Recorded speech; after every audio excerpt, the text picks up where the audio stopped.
Hello friends, एक बार फिर से आप सभी का बहुत-बहुत स्वागत है। मैं हूं विश्व। तो आज का ये वीडियो सवाल के जवाब में है। सवाल ये है कि माइक्रोसॉफ्ट एक्सेल में वर्कशीट जो होती है उसको हम प्रोटेक्ट कैसे करते हैं, यानी कि उस पर पासवर्ड कैसे लगाते हैं। अब यहाँ पर मान लीजिए कि ये शीट 3 जो आपको यहाँ पे दिख रही नीचे, इस पर हमें पासवर्ड लगाना है। तो मैंने क्या किया, कर्सर यहाँ ले जाकर के आपको राइट क्लिक करना है। उसके बाद यहाँ पर देखिए ये है प्रोटेक्ट शीट का ऑप्शन।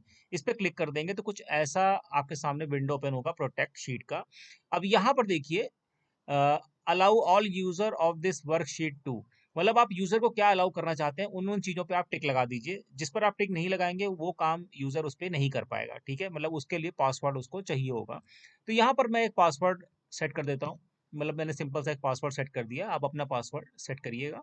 उसके बाद यहाँ से ओके पे क्लिक कर दीजिए। अब ये कंफर्म पासवर्ड कह रहा है, यानी कि सेम पासवर्ड री एंटर करने के लिए हमसे कह रहा है। तो हमने वही पासवर्ड जो हमने पहले एंटर किया था वही दोबारा से री एंटर कर दिया। उसके बाद यहाँ से ओके पे क्लिक करेंगे आप। तो ये देखिए ये शीट जो है वो प्रोटेक्ट हो चुकी है।